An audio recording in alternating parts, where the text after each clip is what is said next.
My name is Bob Wheeler. I'm with ClearedJobs.Net. And Sara McMurrough is here with us. We're going to talk about connecting with transitioning veterans here today. This is a little webinar we're going to do. We're going to try to be done in about 30 minutes. So we certainly look forward to doing this. And just to kind of start off, we're going to tell you about kind of who we are and why, where we're coming from on this piece here. So Sara, do you want to get a little bit of background for yourself? Sure. So I'm Sara McMurrough. Of course, I've been with Cleared Jobs for about 7 years now. But what is really helpful in this discussion is really to share that I'm a veteran. I'm also a military spouse. I spend a lot of time helping, soldiers that my husband works with and their transitions. So we want to be able to share, what we've learned over time with you all. And my name is Bob Wheeler. I'm been with ClearedJobs.Net for 8 years. Prior to this, I was in the Navy for 20 years, and I currently live now by Camp Lejeune, North Carolina. My wife is still on base. My son just got out of the Marine Corps. My daughter's married to a Marine who's getting out of the Marine Corps in July. And exactly, so we're still kind of in these areas where we're talking to the veterans as they're getting out. We're seeing them before they get to the TAP classes a lot of times. So as we do this and we talk to folks, we've really learned a lot about what these job seekers are bringing to the experience. So as let's see here, there we go. We're going to go to the next slide here because this was the crux of the conversation. We know that sometimes the best talent just really isn't always the best job seeker. They can be really smart, they can be really good at what they're doing, but they're just not good at being job seekers. And so when they're coming out for their first thing, we're going to talk today about some of the things that you can do, or at least some of the things that you can expect, and how you can help connect with these job seekers. So the overview piece of this is we're going to highlight some factors that lead to the common mistakes that they make, and then we're going to provide some ways that you can communicate with them. Because Sara, we were talking earlier, it's the piece here. We're not trying to tell you why veterans are great. We're going to tell you how you can become an advocate for them, and how and by doing that, you're going to get better relationships, which means landing better candidates, right? Absolutely. And it also reflects very positively on the company that you're with, and can lead to referrals and more relationships with more veterans down the road as well.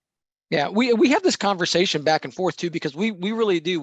People like Sara and myself, we live in this really cool space between job seekers and between recruiters and hiring managers. And so we see that people are trying to talk to each other, but really there's things that can be done better on both sides. So instead of just saying, hey, you need to do a better of talking to these people, or they need to do better, we're going to try to bring people on both sides here. So we're going to be focusing today on talking to recruiters, but don't worry, we talk to job seekers all the time to help make them better at the thing, at being a job seeker as well. So if they get better at that end and you get better at your end, eventually we can meet in the middle there and we can do some better stuff. So we're going to kick it off with issue number 1. They don't understand timing. And Sara, this is like one of the biggest questions we get all the time from veteran job seekers, isn't it? Absolutely. So someone reaches out to us or we're at a job fair and they say, when do I need to start looking for a job? And obviously that is a very kind of loaded question, is usually my response, because it really depends on what part of that process are you talking about, right? Are you talking about, I'm submitting my resume for jobs? Am I applying for jobs? Or are we talking about, when do I start making those connections and networking? Yeah, matter of fact, just earlier today, I was talking to somebody, and she said, "Oh, my husband's active duty." I said, "What does he do?" "Oh, he's an Intel analyst. Oh, when's he get out?" "In about a year." And it became the question of what should he be doing now? I mean, and that was just a conversation I was having with somebody unrelated to business, because you do see that, So if you're the recruiter, this is why you're going to see some people that are talking to you either very early because they're super vigilant, or sometimes you're going to see them like super late. They're like, "Hey, I got out yesterday. Can you help me?" type thing. But I think that the other thing that you see is you see some of these folks that mistake action for progress. And like Sara mentioned, they think, when should I start applying for jobs? And they think that I'm just going to apply for 20 jobs at one time and that's good. But progress can be something different, can be really making that network piece, right? Yes, which is equally as important. And we're gonna be tying into some of the things that you as a recruiter can do to help bridge that gap here as we get towards the end. We're gonna hit these issues first. Issue number 2 to remember: they're a product of their transition classes. I taught the transition class for a little bit, the Department of Labor part here at Camp Lejeune, and job seekers, when they're coming out, they are stuck with what they kind of came with.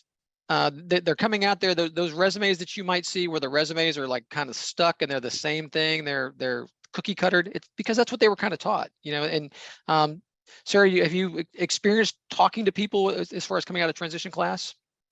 Oh, absolutely. And, when we're at the job fairs on installations, not Cleared Jobs job fairs, but the other job fairs that we attend, we see those resumes and, you can pick them out really easily.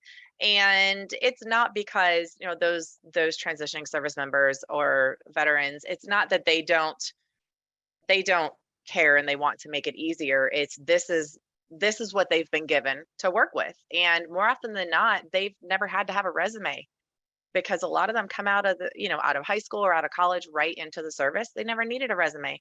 So it's just important to recognize that this is what they're given. So, what can we do as recruiters to, one, recognize what's on that resume as, helpful information, and help build on that. But two, not writing it off as, oh, well, they didn't take the time, Yeah. and just throw it to the side. Yeah, that's one of the biggest pieces is if you look and you see some skill sets that are the right skill sets for somebody, say, hey, we do that. It might be worth talking to the person, and as a recruiter, you might end up kind of coaching them on how to do a better resume that's going to fit, what your organization is looking for. So the big piece here is you don't want to just assume that because it's a bland resume or it's got some not the right keywords or something like that, you're not going to want to see that. Next thing, number 3, they have little knowledge about government contracting. This is a big piece. These people coming out of the services, they might know that contractors exist, but they're not going to know the name of the companies. They're not going to know terms like prime, subcontract, contingent, contested, an incumbent hire. Those are the types of things that are foreign words to them. Sarah, we talked about this a little bit yesterday when we were doing our pre chat here. We did, and we even came up with some other terms in that conversation. And it can be a very foreign concept. They've seen the polo shirts, right, with the name of a company, and that's about it. And then as a recruiter, you start having these conversations with people after you look at their resume, and you start throwing out terms like, oh, we're the prime, or, oh, we're a sub on this, and this offer is contingent on this blah blah blah, all of these things. And all of a sudden you've lost them, right? Yeah, because they may not ask questions because they might feel, I don't know if this is the right term, but kind of stupid, right? Yeah, you're just afraid don't to feel know. stupid because especially if you're more of a mid-level to senior level person where you're used to being the person with the answers at work, and you just don't know. And the other thing that I see is if they're not wearing that polo shirt, because some of the positions require you to wear a jacket or a tie or something like that, and you're just known as the contractor. And so these active duty people, they're getting ready to transition. They actually might not even know if it's a GS employee or a contractor. If they do know it's a contractor, they don't know the name of the company. And you're missing out as a recruiter or as a company. You're missing out if your people that are on site are not saying, I work for XYZ company, and telling that story ahead of time, because the transitioning veterans, they don't even think about those things yet. So issue number 4, they might not even know their clearance information. And this is something that if you're working in the cleared spaces as a recruiter, you wish that you knew this. This is the kind of thing that can be a deal breaker. Sarah, you were a recruiter after you got out of the Army. You did cleared recruiting. A lot of times that clearance piece is the deal breaker right away, but you ask the job seeker and they really don't know, or maybe they give you the wrong answer. But there's some reasons that happens, right? Absolutely. And it may be, oh, well, I had a TS, or I had a TSSCI, but that's all they have. That's the only information that they're able to provide. And it's not due to, again, not caring, or just not, I guess, taking the time to find out, but it's just not, it's assumed that they have it because they're in their job. Like, while I'm doing this job, I have a clearance. I know that. That's all the information that they have. And whether or not they, are in the middle of a periodic reinvestigation, or if they are due for that soon, just a lot of information that is unknown. So it's important to ask the questions. Yeah, and since they don't know how it works, they can do, like I said, there's a bullet there. They may not have used it later in their career. You might be doing a job in the active duty spaces where you're using that TS or that TSSCI clearance, and then you get assigned to go work in the shop that assigns orders, or you get the shop you go to teach, or you go to recruiting or something like that. Now you're not using that anymore. So, but that doesn't click in their brain that they didn't, that it's not using it because it was never that big a deal. They just do what they're told. so that the clearance has never been an issue. They just go where they're told, do what they're told, and things get done. And then even if you say as a recruiter, you say, well, why don't they just go to their local command FSO and just get that information before they get out? And I'll tell you, the TAP class tries to tell people to do that, but if you've ever worked in the military for real, you know that it's not as easy to do those types of things. I mean, it's and especially if you're not very senior, if you're trying to go to a place, the going and getting that information is just not as easy as it really should be. So that's one of the reasons that these job seekers or these transitioning veterans really may not know their clearance. And we're going to talk about at the end of our talk here some things that you as an organization or as a recruiter can maybe do to help, you know, really connect with that veteran based upon this problem that they're having. We got a couple more here issues before we do that though. Issue number 5. This is an interesting little bullet there. They've never had to worry about salary or benefits, you know. And this doesn't mean that they've never been worried about how much money they're making, or they've never been broke, or they've never been, you know, things like that. But they've never had to worry about it. One of that's because there's nothing they can do about it when you're in the military, right, Sarah? Absolutely, yes. So your salary is what it is based on your rank and based on your time in service, right? That's how much you're going to make is your base salary, the end. Your housing allowance changes based on your location. Your benefits, well, you have your health care, and again, kind of the end, unless you choose to have, TRICARE Select, where you can pick your doctors and all of that. That's a little bit different. But again, it's all just kind of part of the job. And so when they're coming into the civilian side or working with contractors, and then companies, start talking about, well, here's what we have for healthcare, and here's what we have for vacation time, and here's what your salary would be. Trying to figure out what all of that means on the contracting side or on the civilian side can be really, really complicated. Yeah, and we have a bullet here that says they don't know how good they have it. So I know I was this way too. I got out 8 years ago, but things like healthcare is amazingly great benefit in the military. Especially when you're not paying anything, and now all of a sudden you got to pay for something. And then the vacation times. I mean, there's in the military you might get, you get 30 days of vacation a year, but you also get every holiday off, and not just every holiday off. You get sometimes 4 days off for the whole weekend. And so when you come out, if you're trying to tell somebody as a recruiter, well, we give you 10 days of PTO, if they don't understand what the PTO means, but they also don't understand how that compares to other people in the civilian industry. All they know is it sounds worse than what they had. So we're going to talk towards the end about, you talk about your benefits, set those out there and tell people where they fit in. Are you leading, lagging, or meeting the expectations of the industry? Because they don't know the industry. They only know what they've seen in their last, sometimes maybe 20 or even 30 years in the military. And the other piece about the salaries, remember that a lot of the salary in the military is actually tax-free. The money you get for living for your housing allowance is not taxed. If you went overseas and you were deployed, it was tax-free. If you're doing special things like jumping out of airplanes and things like that, you can be tax-free. That's going to be a big difference when they get out. And so this is one of the reasons that those job seekers don't really know how to answer that question about salary. And I know sometimes as a recruiter, that can be one of your first questions. Well, what are you expecting to make? This is why they can't really answer it very well, or maybe they answer it incorrectly because they don't want to tell you that they don't know. Right, Yes, Sarah? yes. And yes. And one other thing about that, when just a specific example, one of my husband's soldiers had reached out to me through my husband that, he was getting ready to get out and he was looking at jobs, and we started talking about, location and what he's interested in. And the thought was, well, I'm not really sure where I want to go. I'm really just looking for the right job. Okay, that's great. But if your salary expectations, if you're telling me today, I think I should make, 80,000.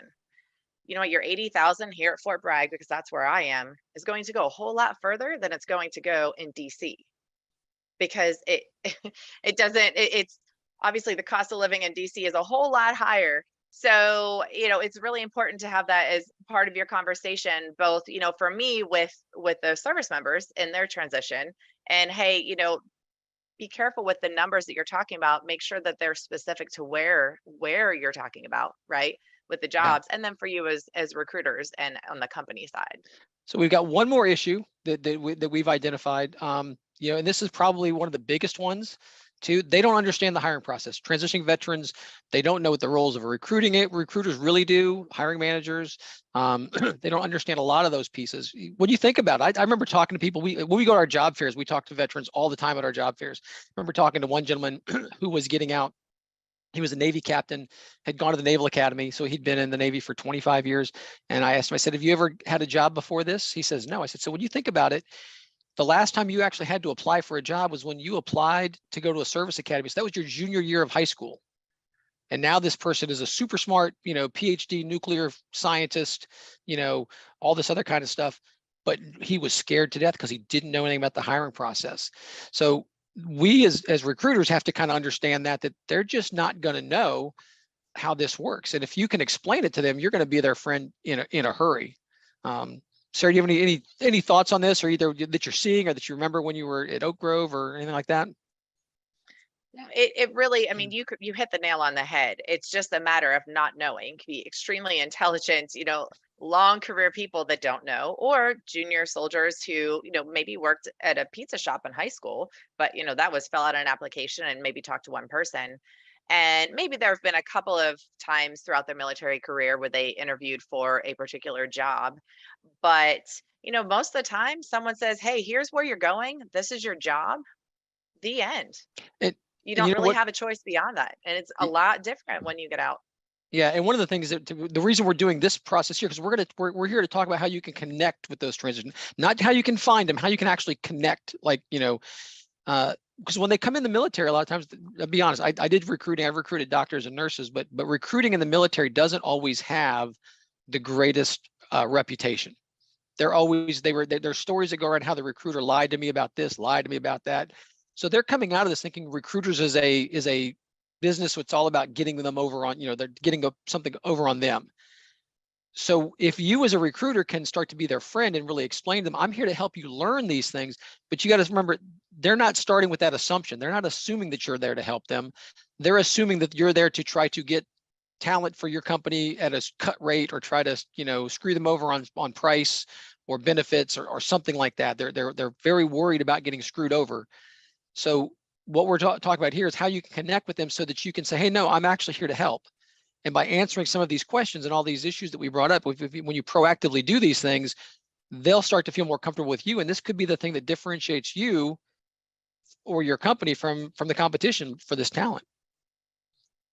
So are we ready to jump to some things that we can talk about here now? Sarah, I mean, look, there's our slide, transitioning, helping them is good business, right? Yes, definitely. Definitely. And I've seen a lot of things, in recent history or current, that companies are starting to implement, a military liaison. A Yes. person, whether it's an additional duty or a whole other role, where someone who has been through this before, who has transitioned before, is now the one that's helping those coming into the company or with interest coming into your company to make that transition easier, right? It's not always going to be the person who has the perfect background for you. We're not saying that you have to hire every person because they're a veteran and they don't have the right background. That's not what we're trying to say. It's just different ways that you and your organization can figure out who the best people are for your roles, and having conversations and building good relationships. Yeah, this is not about, giving every veteran a job at your company. We're not here for charity cases. We're talking today about how when you find somebody who's a veteran, you're like, wow, we want to hire her. She's going to be a good fit. How can you do that better? So some of the things that we can do here, when you differentiate yourself, you're going to get more referrals, but some action items, like Sarah brought up first, if you have people who've worked with veterans before, lean into that. Tell people, you're not the first veteran I've helped out of transition, because that's going to help them feel like that you're an advocate for them and you understand the process better. Sarah, you want to talk about the next part there? Don't do the yes, no questions, but explain understandings and potential things. Yes. So one of the things that we talked about a little bit earlier in the issues was regarding contracting specifically. And, oftentimes veterans and transitioning service members don't know their terminology, and maybe you're uncomfortable asking the question because, like Bob said, they're senior leaders, and, well, I should maybe know these things already. Well, maybe just putting it in there in the conversation, we're a sub on this contract. This is what that means to you. This Yeah, is why that is important to you. Yeah, the mistake people make is they just say, do you know what a subcontract means? And they go, yes, even if they don't, or they might actually believe that Right. they do. They don't know the whole thing. Yeah. But why does it matter to this person that you're talking to? Because it does matter, right? It matters when you're a sub. It matters when you're a prime. It matters if they are signing a contingent offer. What is that? Tell them what it is. Don't assume that they do not, that they know, and not necessarily give them the opportunity to give you the yes, I know answer. Just explain it a little bit, Yeah. And and just to be sure. then laying out the hiring process early. Like I said, they don't understand the process. So once you're involved in a conversation, don't you, I talk to people who I swear I've talked to people who've thought that hiring manager was like a specific position in the company. Like that was your job title, hiring manager. They didn't really understand that the hiring manager is somebody who's just has the authority to hire, but they're really an operations person doing the business. Explaining those pieces, and you can start off by saying, I'm not trying to insult your intelligence. If you already know this, I got it, but I just want to make sure, because I've worked with veterans, I want to make sure you understand who these people are and what's going on for this piece. Because when you're doing these things, not only are you helping them and they're gaining some trust, but you know what else? When they go back and tell people, their peers, what they've learned, they're going to be dropping your name and your company's name. So now you're going to be getting even better, referrals and possibilities, because they're going to say, hey, I talked to Sarah from XYZ Corp and she just laid it out. I learned so much just talking to her. Even if I don't get the job, I'm better off than I was. That goes a long way. I've got a couple more action items here. What you think, Sarah? Using the employees to tell their transition story. We talked about that a little bit earlier. You want to jump back into that? Sure. So this is what I was talking about with, even if your company isn't able to have a person who is specifically focused on being that military liaison, but having those kind of in your back pocket that have done that before, have made that transition, are able to make it a more comfortable conversation when you're talking to transitioning service members. I think that's really important. Yeah, and then the next piece there is explaining your benefits and how they compare to the industry, even if they're only average. Because if you assume that, well, I don't want to talk about this because our days off are only the average days off, or even if you think that, or if you bring it up and you think it's even a little bit better, but you don't point out that that's better, they're going to look at those things and think to themselves, that doesn't sound like what I've already got. So giving them the lay of the land for real helps them to really make those, not just make those decisions, but again, you're now helping them, and people like people who help make them smarter. I told the story of Sarah when I recruited doctors. I was recruiting students to go into medical school, and they didn't know how the process works to become a surgeon. They were just so focused on medical school. I wasn't smart enough to get into medical school, but I knew the process of getting into a surgical residency before they did. And just talking to them, I became an advocate for them, and that was trusted for them. And it led to lots more, essentially hires for the Navy that way. And then providing good contact info and following up on your questions there, Sarah. I mean, we know as recruiters that relationships, really build, and encourage people, because sometimes these veterans, they're kind of afraid to follow up, right? For sure, for sure. And, being genuine. Be very genuine in your conversations. Say, hey, please contact with me, connect with me on LinkedIn, send me an email. And, as you're going through this process, if they are doing the just the network piece a year out, which is important, and that's what we recommend, but not the just, oh yeah, let me know when you're ready for a job. Be genuine in your communications with them and say, hey, I'm really, happy that you're starting to do the networking piece. I'm glad that you're getting to know people in the industry. Here's when I would recommend starting, your applications. If you have any questions throughout the process, please ask. I'm happy to help. That stuff goes a long way. People, like Bob said, people know other people, right? They're going to go back to their unit and they're going to say, hey, Bob really helped me. And guess what? People work with people like them. So if you needed an intel analyst and you just helped a really great intel analyst, and this person goes back to their units to their other intel analysts that they work with, guess what? You have a whole lot more intel analysts that are interested to know about Bob's company. Yeah. It matters. It absolutely does. So, we've talked today about how you as a recruiter or a hiring manager, you as the business can connect with the job seekers. Like I said, we do this both ways. I threw a slide up here to the last minute because we have a podcast series at ClearedJobs.Net, and the one that dropped today was best military transition advice. So this is what we actually do for the job seekers. So we're talking we had done different podcasts over the year from different recruiters, and the marketing team kind of strung this together. But if you're interested in learning more about, what other companies are doing or what we're talking about, so we're having this conversation to the job seekers. We're having the conversation to the recruiters. We're just real people trying to help real job seekers find real jobs at real companies. You know, Sarah, you said it so well, just being genuine, and that's what we're trying to be. And then the other thing is we live this. You're at Fort Bragg, you're talking to people. I'm in Camp Lejeune, I'm going to the Marine Corps Ball tonight. I mean, we talk to people, and we talk to those job seekers. We also talk to them at the job fairs too. I mean, we were the last one you were at where you talked to a few people, I'm sure, right?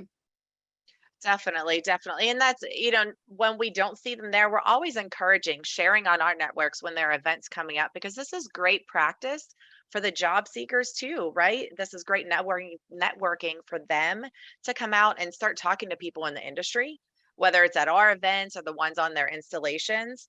So it's, again, a great opportunity to make those connections. Yeah. And if So you are the one at the company with a company and you have a transitioning service member that comes up to you and isn't ready to start working for a year, here's another great opportunity to be genuine, right? Share that information and say, hey, you know what? I know it's not the right time and you're probably not a great fit for what we have now, but please keep in contact, because that's a connection that you're making to help them and to help you in the future. if you have any questions, you can reach myself, Bob Wheeler, or Sara McMurrough. We're on LinkedIn. You can reach any of us at sales@ClearedJobs.net. If you're a current customer, if you're not a customer, you want to talk about things, give us a holler. But this is Veterans Day weekend coming up, and so we're a veteran-owned company. We've got Sarah and I are not the only veterans and veteran spouses on the team. We're chock full of them as well. So I just want to say thank you, sir. You want to give it a thank you and a goodbye? Bye. All right. Thank you. Happy Veterans Day. Thank you for your service to those of you